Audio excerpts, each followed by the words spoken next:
Hello. Fun fact, a lot of my family didn't know that I'd be speaking today, so I was surprised.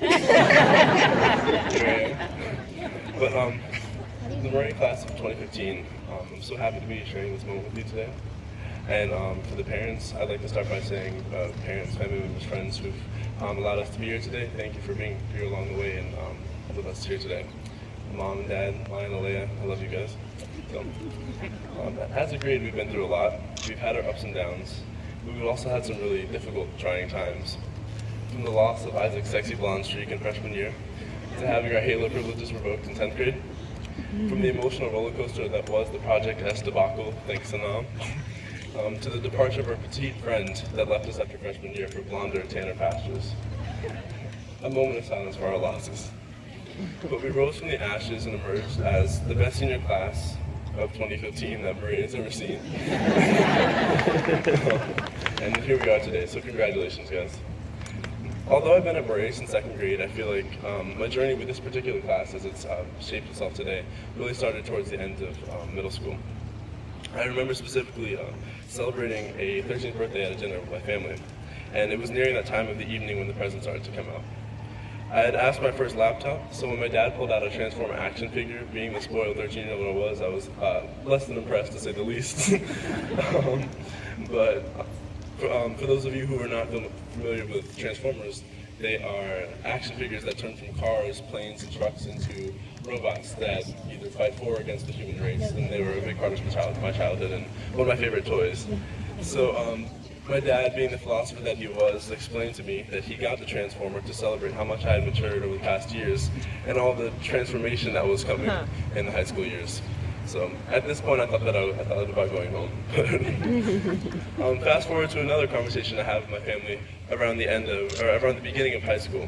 And while I now, almost 4 years later, don't remember who exactly said it, I specifically remember being asked the question, Logan, what do you want your legacy to be in high school? What mark do you want to leave in the community?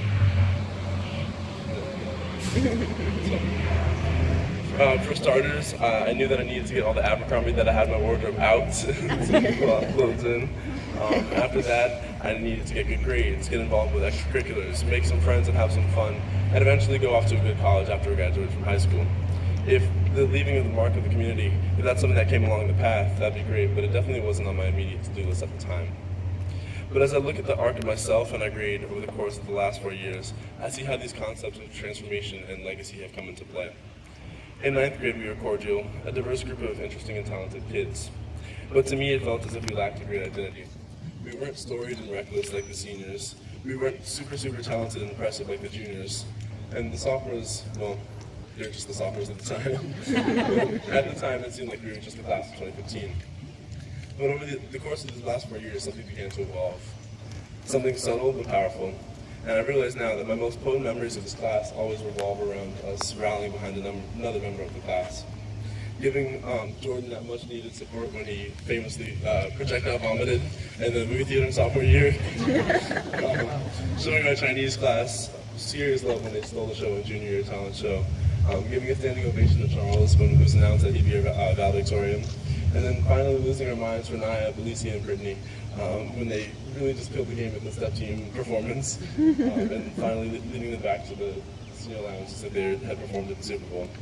And it's in these moments that you guys have taught me that it's not enough to believe the old saying that a chain is as strong as its weakest link. It is certainly true that in order for a group to run smoothly, each individual must play his or her own part. But what it doesn't address is that we celebrate each person. In this class, we celebrate each person's victories as if they were our own. It doesn't capture the fact that whether you've been here for 13 years, 4 years, 2.5, or 2, we do not feel our ups and downs as an individual, but as a collective. This is a phenomenon that I've only ever witnessed among this group of 70 people here today and in my own home. And like any other group of people, at times the strength of our ties has been tested. I feel like you guys can guess where I'm going with this homecoming, but I think it's actually, it shows a lot about our grade. So think about it. For nearly a week in the hallways, in the senior lounge, in between classes, we shouted at each other, argued with our peers, our closest friends, and at times with ourselves. And emotions ran really high, even to the point of tears.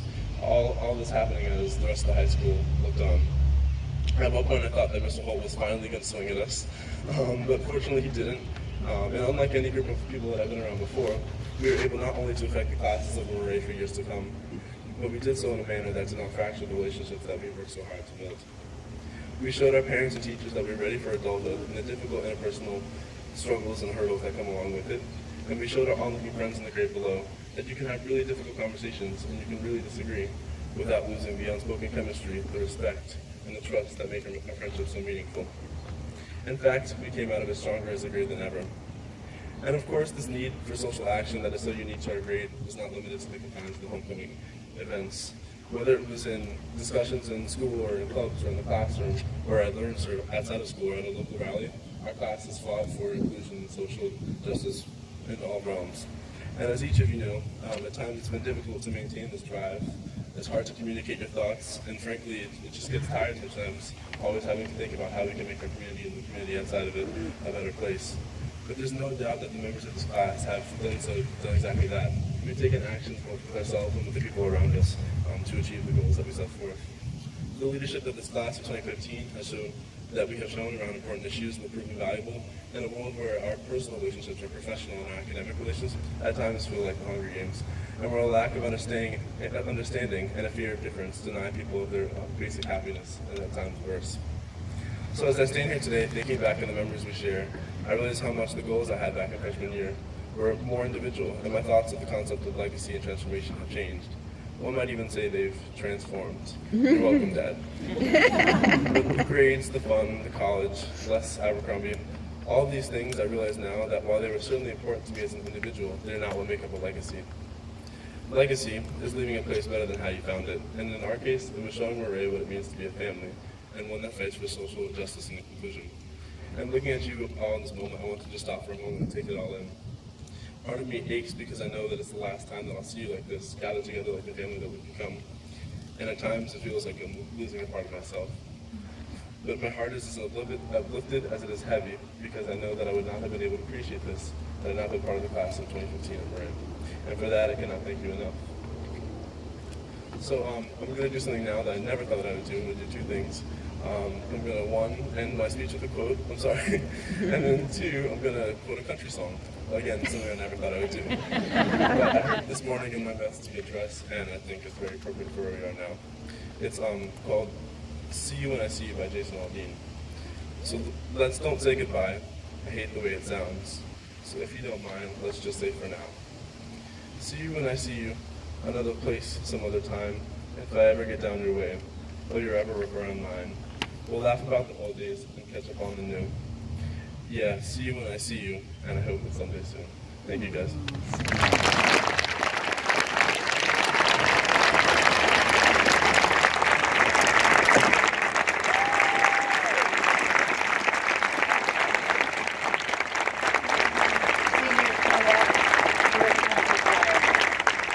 That was beautiful, Logan. Thank you so much.